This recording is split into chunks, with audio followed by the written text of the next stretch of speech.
Good morning बच्चों, मैं गयन sir आपका यूट्यूब चैनल जा क्लासेस में स्वागत करता हूँ। आज हम आपको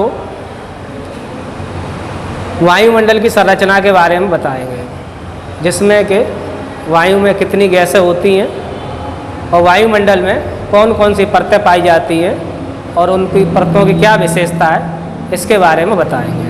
ठीक है, तो थोड़ा चित्र के माध्यम से इसको समझाएंगे। तो पहले वायु क्या होती है।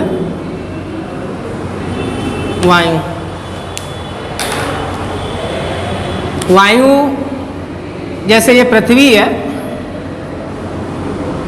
ठीक है, इस पृथ्वी के चारों जो विभिन्न गैसें पाई जाती हैं, ठीक है, उसे वायु कहते हैं।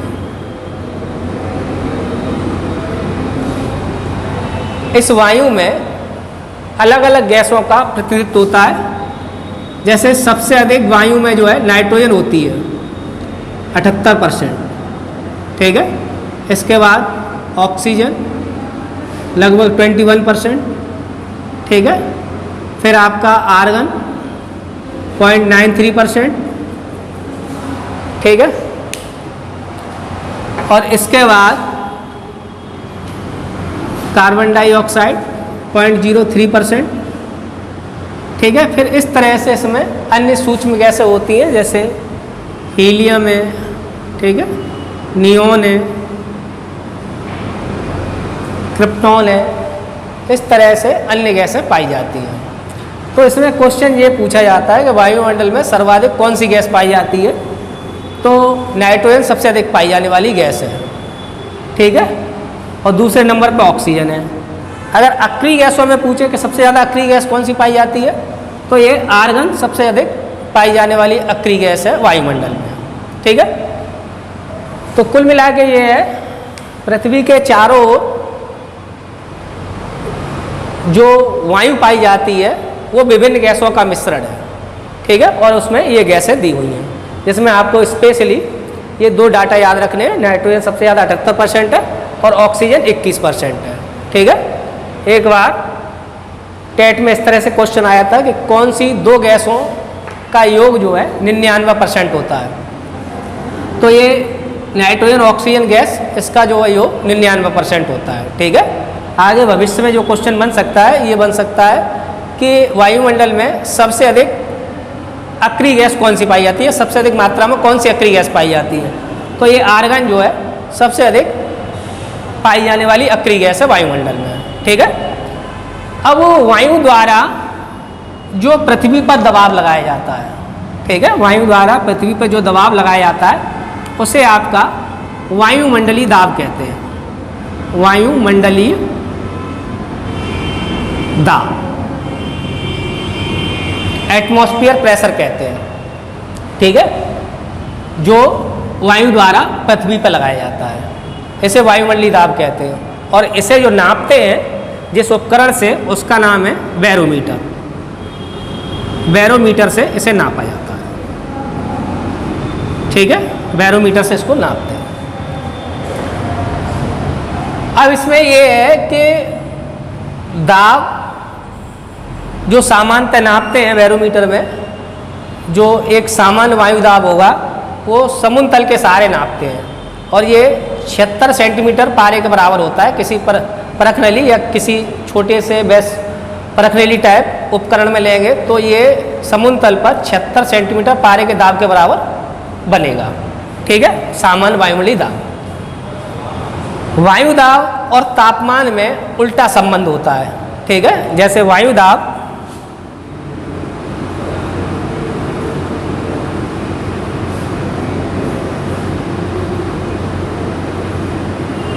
एक बटे ताप, यानी कि वायु दाब और तापक्रम में व्युत्क्रम संबंध होता है, उल्टा संबंध होता है। वायु दाब बढ़ेगा जिस स्थान पर वहाँ ताप कम होगा, और वायु दाब घटेगा वहाँ ताप अधिक होगा। यानी कि यहाँ पर हवा चल रही होगी वहाँ टेम्परेचर नहीं होगा, और जहाँ हवा बंद होगी वहाँ टेम्परेचर होगा, ठीक है। तो ये वायु दाब और तापमान में उल्टा संबंध होता है, और तापमान को थर्मामीटर से नापते हैं, ठीक है।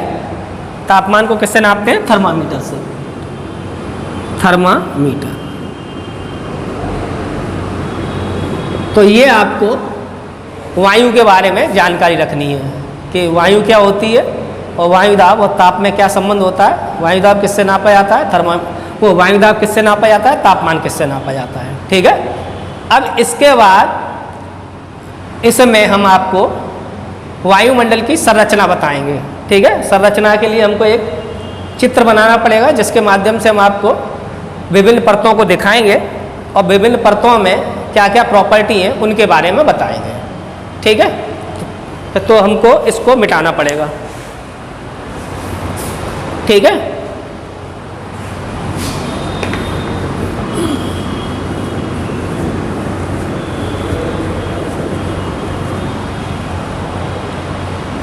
इसके लिए इसे कहेंगे वायु मंडल की संरचना, स्ट्रक्चर ऑफ एटमॉस्फेयर। ठीक है। और इसमें हम नीचे से स्टार्ट करेंगे। पृथ्वी, ठीक है, और पृथ्वी के जो सबसे नीचे लेयर है वायुमंडल की, ठीक है, जो 18 किलोमीटर तक है, इसे हम क्षोभ मंडल कहते हैं, क्षोभ मंडल। ठीक है। क्षोभ मंडल, इंग्लिश में इसे ट्रोपोस्फियर कहते हैं,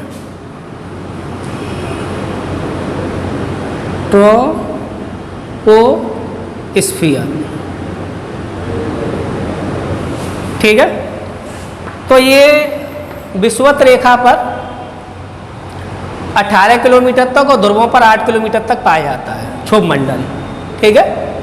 इस मंडल में ही टेम्परेचर का वेरिएशन ज़्यादा होता है।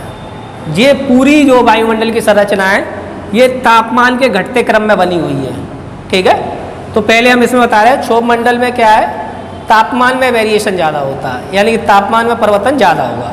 ठीक है।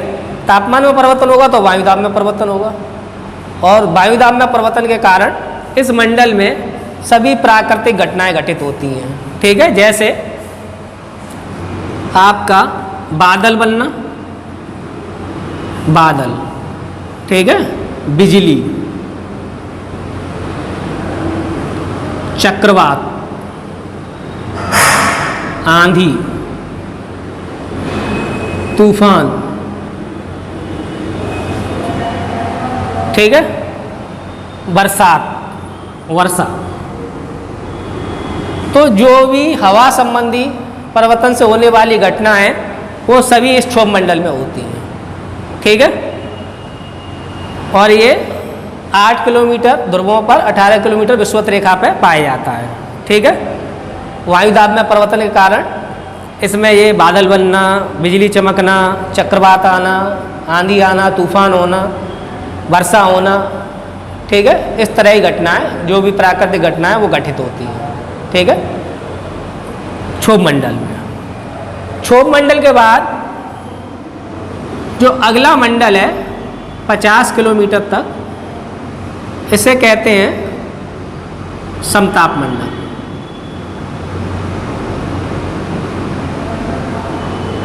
समताप मंडल। ठीक है। समताप को इंग्लिश में स्ट्रेटोस्फीयर कहेंगे, स्ट्रेटोस्फीयर, समताप मंडल में। ठीक है। तो इसमें जैसे कि आपको विदित हो रहा है कि तापमान में समानता रहती है, समताप। तापमान में समानता रहने के कारण वायुदाब में परिवर्तन नहीं होता है, क्योंकि तापमान समान तो वायुदाब समान, और जब वायुदाब में परिवर्तन नहीं होगा तो प्राकृतिक घटनाएं घटित नहीं होती हैं। ठीक है। तो इस मंडल में लंबी दूरी के वायुयान चलाए जाते हैं। ठीक है। लंबी दूरी के वायुयान से मतलब है कि जैसे किसी व्यक्ति को दिल्ली से लंदन जाना है, तो पायलट जो है क्षोभ मंडल में अपना यान ना चला के समताप मंडल में यान चलाएगा। उसका कारण ये है कि इस मंडल में जो है तापमान में परिवर्तन नहीं हो रहा है, तो वायुदाब में परिवर्तन नहीं होगा, जिसके कारण से वह व्यक्ति जो अपने यान को आसानी से इस मंडल में ले जाएगा और जो दुर्घटना की संभावना वाले एरिया हैं उनसे बच जाएगा। ठीक है, क्योंकि ना तो आंधी मिलेगी, ना तूफान, ना वर्षा, ये चीज़ें नहीं मिलेंगी, इससे वो बच जाएगा। तो लंबी दूरी के जो वायुयान है वो आपके समताप मंडल में चलाए जाते हैं। ठीक है, अच्छा, इसी मंडल में ओजोन परत पाई जाती है। ओजोन परत जो लगभग 15 से 20 किलोमीटर मोटी परत है ओजोन गैस की। ठीक है, O3 गैस है ये, और ये ओजोन गैस पाई जाती है। ठीक है, और ये ओजोन गैस जो है सूर्य से आने वाली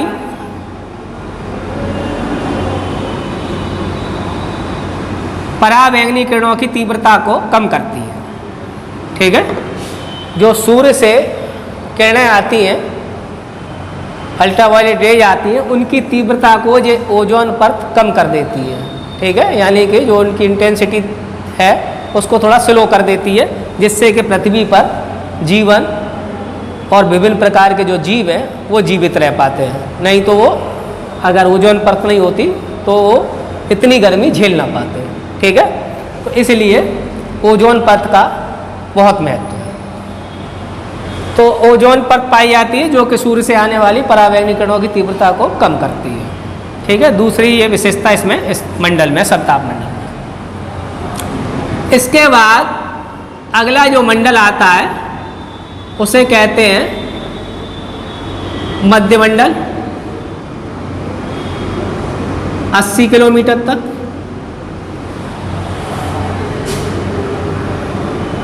मध्य मंडल, मीजो या मीसो कह सकते हैं, मीसोस्फीयर।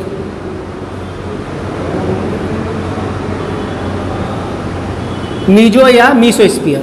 ठीक है, MESO, मीजो या मीसोस्फीयर। इस मंडल में क्या है कि ये देखो, यहाँ से तापमान इस वाले मंडल में कम हुआ, फिर इस वाले में कम होगा। ठीक है, तो इस वाले मंडल में इन तीनों की अपेक्षा कम तापमान पाया जाएगा। और इस मंडल में जो आके उल्का पिंड जो आके वो चमकने लगते हैं। ठीक है, तो ये उल्का पिंड चमकने के लिए भी जाना जाता है मध्य मंडल। ठीक है, बाकी टेम्परेचर इसमें कम पाया जाएगा इन दो की अपेक्षा। ठीक है, क्योंकि ये जो संरचना है वायुमंडल की, ये नीचे पृथ्वी से ऊपर की ओर जाएंगे, तापमान में कमी होती जाएगी। इसमें सबसे ज़्यादा है, फिर इससे इसमें कम है, फिर सबसे इससे कम है। लेकिन इसके बाद जो मंडल आता है 640 किलोमीटर तक, जिसे हम आयन मंडल कहते हैं।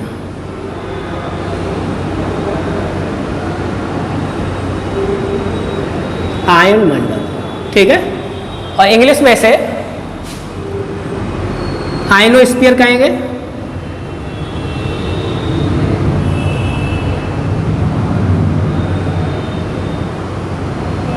आयनोस्फीयर। इस मंडल में आयन होने के कारण तापमान में वृद्धि होती है। ठीक है, वैसे रूल के हिसाब से, नियम के हिसाब से तापमान में कमी आनी चाहिए यहाँ, लेकिन आयन होने के कारण इस मंडल में तापमान में वृद्धि होती है। इसलिए इस मंडल को आयन मंडल के अतिरिक्त ताप मंडल भी कहते हैं। ठीक है, आयन मंडल के अतिरिक्त और क्या कहेंगे? ताप मंडल। ताप मंडल यहाँ लिख देते हैं। ठीक है, ताप मंडल, थर्मोस्फीयर, क्योंकि इसमें तापमान में वृद्धि हो। ठीक है, इसलिए इसे ताप मंडल और कहते हैं।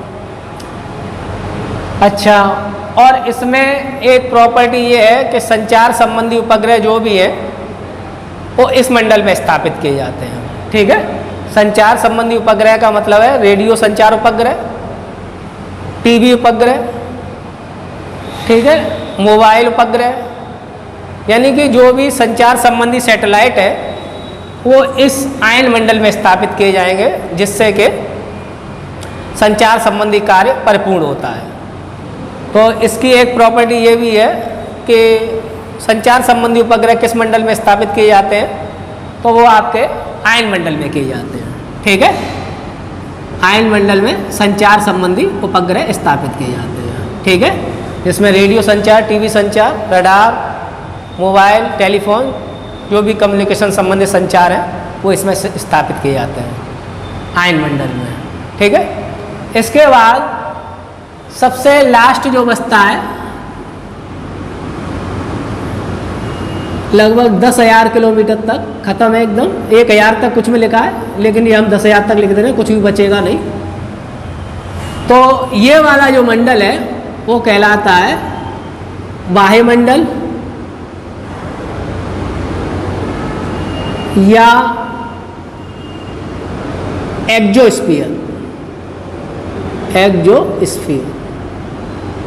ठीक है, अब इस मंडल में वायुमंडलीय गैसें ना के बराबर रह जाती हैं, बहुत ही हल्की गैसें रह जाती हैं, जैसे हाइड्रोजन और हीलियम जैसी गैसें रह जाएंगी जो बहुत ही हल्की होती हैं।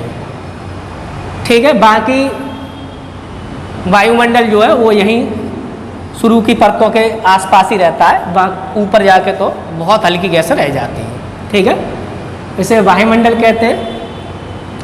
वायुमंडल की एक प्रॉपर्टी और है, इसमें भौगोलिक उपग्रहों को स्थापित किया जाता है। ठीक है, जियो सैटेलाइट्स को स्थापित किया जाता है, जिनसे कि बड़े बड़े चित्र खींचे जाते हैं, जैसे किसी देश की नदियों का चित्र खींचना, पर्वतों के चित्र खींचना या पठारों के चित्र खींचना, तो वो वायुमंडल में ऐसे सैटेलाइट स्थापित किए जाएंगे। ठीक है, जिन्हें आपका भौगोलिक उपग्रह कहा जाता है। ठीक है, और इसके बाद फिर अंतरिक्ष प्रारंभ हो जाता है। इसके बाद क्या आ जाता है? अंतरिक्ष। अंतरिक्ष का मतलब है खाली स्थान। ठीक है, अंतरिक्ष का मतलब खाली स्थान, यहाँ पर मानव बिना ऑक्सीजन के जीवित नहीं रह पाएगा। ठीक है, यानी वायुमंडल बिल्कुल नहीं है। तो इस तरह से आपकी ये वायुमंडल की संरचना है। ठीक है, अब इसको हम आपको एक बार दोबारा से समझाने का प्रयत्न करते हैं, जिससे कि आपके समझ में आ जाए।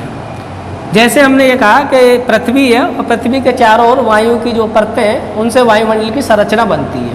ठीक है, और ये वायुमंडल की जो संरचना बनाई गई है वो ताप के घटते हुए क्रम में बनाई गई है, यानी कि सबसे अधिक ताप जो है क्षोभमंडल में और सबसे कम जो है वायुमंडल में है। ठीक है, ये ऑर्डर के हिसाब से। लेकिन इसका एक डिस्टर्बेंस केवल यहाँ आता है कि तापमान यहाँ बढ़ जाता है आयन मंडल में। ठीक है, तो आपको ये देखना है कि मान लो एक क्वेश्चन ऐसे आया कि निम्नलिखित में से किस मंडल में सबसे कम तापमान पाया जाएगा। ठीक है, सबसे कम तापमान पाया जाएगा। हमने ऑप्शन दिया क्षोभमंडल, समतापमंडल, मध्यमंडल और तापमंडल। ठीक है, तो रूल के हिसाब से ये है कि ताप घटते हुए क्रम में बना हुआ है, तो सबसे कम तापमंडल में होना चाहिए या आयन मंडल में होना चाहिए। लेकिन आयन होने के कारण इस मंडल में तापमान बढ़ जाता है इसकी अपेक्षा, तो इसलिए सबसे कम तापमान किस में होगा? मध्यमंडल में। ठीक है, सबसे कम तापमान किस में होगा? मध्यमंडल में। अच्छा, लेकिन अगर इस तरह से पूछता है कि निम्नलिखित में से सबसे कम तापमान किस मंडल में, तब ऑप्शन ये दे समताप मंडल, मध्यमंडल, तापमंडल, वायुमंडल। ठीक है, तो फिर सबसे कम तापमान वायुमंडल में होगा। ठीक है, क्योंकि ये सबसे बाहरी मंडल है और यहाँ वायु ना के बराबर रह जाती है तो टेम्परेचर भी नहीं रहता है। ठीक है, तो इसमें सबसे कम पाया जाएगा इस तरह से। अब हम इसके थोड़े से प्रॉपर्टी बेस्ड कैसे क्वेश्चन पूछे जाते हैं वो हम बताते हैं आपको। जैसे सबसे ज़्यादा ये क्वेश्चन पूछा जाता है क्षोभमंडल से संबंधित, जैसे किस मंडल में बादल बनते हैं या किस मंडल में वर्षा होती है, कौन सा मंडल पृथ्वी के सबसे निकट है, तो ये क्षोभमंडल याद रखना है आपको। ठीक है, प्रॉपर्टी बेस्ड क्वेश्चन ज़्यादा आते हैं इस पर। दूसरी बात, किस मंडल में लंबी दूरी के वायुयान उड़ाए जाते हैं, तो आपके समताप मंडल में जो है लंबी दूरी के वायुयान उड़ाए जाते हैं। ठीक है, ये ध्यान रखना है आपको। अच्छा, इसी में ये भी है ओजोन परत किस मंडल में पाई जाती है, तो समताप मंडल में ओजोन परत पाई जाती है। ठीक है, उल्कापिंड किस मंडल में आके चमकने लगते हैं, तो मध्य मंडल में आके उल्कापिंड चमकने लगते हैं। ठीक है, अच्छा, एक ये क्वेश्चन आता है किस मंडल को तापमंडल कहते हैं।